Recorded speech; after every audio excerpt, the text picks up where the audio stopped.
Belize Shyne or Brooklyn Shyne, that's an interesting title. Hey GK, I just finished listening to your song called Cheesecake Factory on Spotify. I like that line where you say, when you switch accents like Idris Elba. I be doing that same thing. Around the collar, think I'll probably need a tailor. When I switch accents like Idris Elba, hell yeah, didn't I tell ya?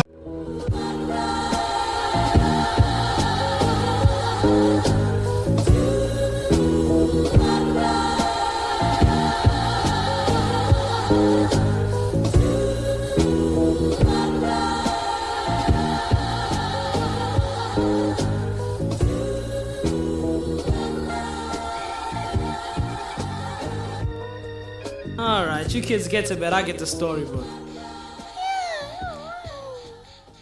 Belize Shyne or Brooklyn Shyne? Moses Levi Barrow stared at the dismal financial report spread across his mahogany desk in his office overlooking the Caribbean Sea. The numbers were worse than he feared. Belize's economy had taken a nosedive in the past 2 years, and the annual budget fell $80 million short of expectations. As the leader of the opposition, he bore the brunt of the people's growing frustrations. His past as Shyne, the Brooklyn rapper who had lived a life of fame and infamy, seemed a distant memory. Yet his heart burned with the same fiery determination that had propelled him from Brooklyn's gritty streets to international stardom. How did this happen? He muttered, his fists clenched. His assistant hesitated before speaking. The finance minister, we suspect he smuggled funds into an offshore account, the 62-year-old woman whispered. Moses's heart sank. He kind of liked the finance minister, mainly because he had lived in New York City during the 90s and 2000s just as he had, and could relate to a lot of American slang and so forth. By midnight, after assigning 2 of the nation's best hackers to conduct an initial research report, his worst fears were confirmed. The finance minister had siphoned over 1/3 of the nation's funds into a Swiss bank account and was preparing to flee the country. Belize stood on the brink of financial ruin if something wasn't done immediately. News of the missing funds spread like wildfire, sparking outrage across the small nation. Protests erupted in Belize City, and irate citizens' calls for action grew louder. The streets buzzed with whispers of corruption and betrayal. Moses convened with other leaders, but they all looked to him for answers.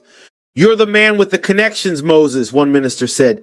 The people are getting restless. You need to do something. Moses felt the weight of the nation on his shoulders. He had worked tirelessly to rebuild his life after his tumultuous past, but now Belize needed him more than ever. Unable to extract the banking information from the finance minister needed to return the funds, Moses reluctantly ordered his military to stop the 7-hour bloody torture session they were conducting in a muggy concrete room inside of the city jail. After those 7 hours were over, the 40-year-old was a bloody mess. The hardened men had pulled most of his teeth out of his mouth with vice grip pliers, used waterboarding techniques, and even used a DeWalt power drill on one of his eyeballs to gouge it out of its socket. The snotty, blood-soaked man whimpered in pain as Moses ordered his men to take the stubborn thief out to sea, where they pushed him overboard. Upon their return to shore, they recounted how loud the bastard had screamed when a school of treacherous-looking sharks swarmed on him, ripping his body into sections with their sharp rows of teeth as they all had a go at him for supper. Sad that he had to have his friend tortured, Moses knew he had to seek help to save his country because that friend just ruined it. He picked up his phone and randomly dialed his American friend, Fat Joe. Joey, how you doing? I need your help. Shyne pleaded. Man, I'm barely hanging on myself, bro, the terror squad leader replied, using the same line he always used when he suspected any of his friends were about to ask him for money. Shyne explained his situation, and the only thing that Fat Joe could think of was to suggest that he come to New York and pay Diddy a visit and see if he could help him from his jail cell. With no better options, Moses packed his bags and flew in the Belizean executive jet to JFK Airport. As the city's skyline came into view, memories of his past life flooded back, just as they did when he first returned to America after becoming an international diplomat after having been banned upon his prison release back in 2010 due to strict laws for foreigners who catch felonies in the country after 9/11. He hopped into an Uber, disoriented but resolute, aimlessly wandering the streets of Brooklyn trying to think of what he was going to say to Diddy. Shyne ran into another acquaintance, a rapper named Gat Murda, with whom he had met during his appearance on his podcast called My Expert Opinion a few months prior. Yo, Shyne, I see you back in the city, son. What's good? Gat asked. Trying to save my country? Moses replied before explaining why he was present at the time. You know what, my nigga? Maybe you need to become Shyne again. Fuck that Belize president shit for a second, or whatever it is you are over there. People respect that gangster shit you was on back in the day. Gat said, half joking, but the idea struck a chord. Sorry, folks. Quick commercial break. That's just like black folks to come on this YouTube thing and look at all these G.K. David movie stories, but don't send no cash app or even hit the damn like or subscribe buttons. My people ain't shit. No, I'm just playing. I love all y'all. Well, except for them niggas that broke in my Cadillac last Tuesday. Fuck them niggas. Y'all go ahead and hit that like and subscribe button for my boy so he can keep blessing y'all with this good content. Thank you, Stephen. You're welcome, Calvin.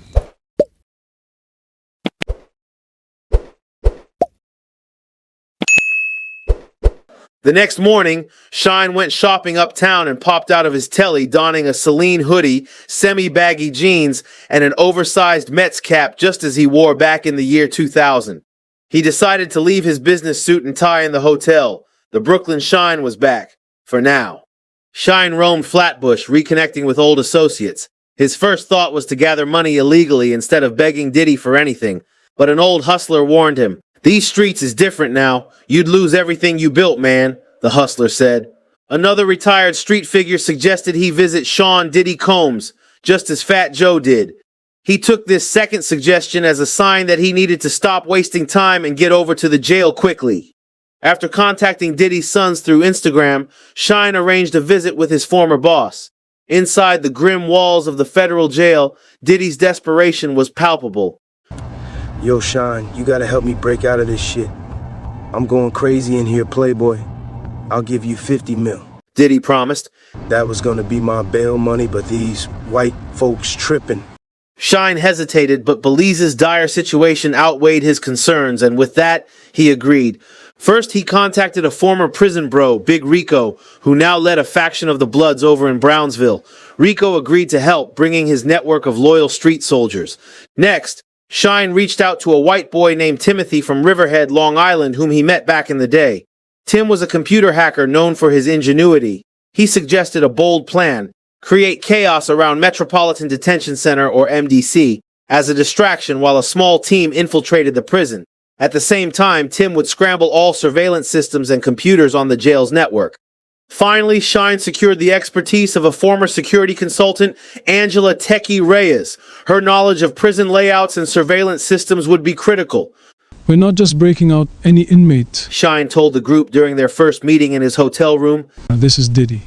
If we pull this off, y'all all get paid a nice amount. But failure isn't an option. The team devised a multi-layered strategy. Angela hacked MDC's system to loop surveillance footage, giving the crew a short window to operate undetected. Timothy coordinated a series of car fires and fake 911 calls to divert law enforcement resources in the area. Shyne, Big Rico, and a group of Bloods gang members would enter the prison disguised as a maintenance crew. Using smuggled tools, they planned to breach the doors of Diddy's cell block and extract him through a service tunnel that Angela had identified. The timeline was tight.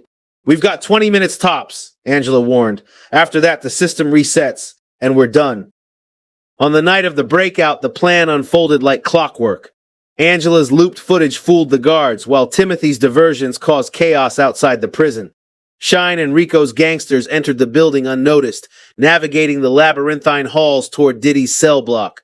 When they reached Diddy, the music mogul looked both relieved and terrified. You actually came, Playboy, he said, his voice trembling. "Let's go," Shyne replied curtly, cutting through the door's locking mechanism with a plasma torch. As the group moved toward the tunnel, alarms suddenly blared. The looped footage had been discovered. Guards swarmed the area, and the escape turned into a firefight. Big Rico's B-Dogs held off the guards while Shyne and Diddy disappeared into the tunnel. The crew emerged in an abandoned warehouse in central New Jersey, miles from the prison, where getaway cars awaited.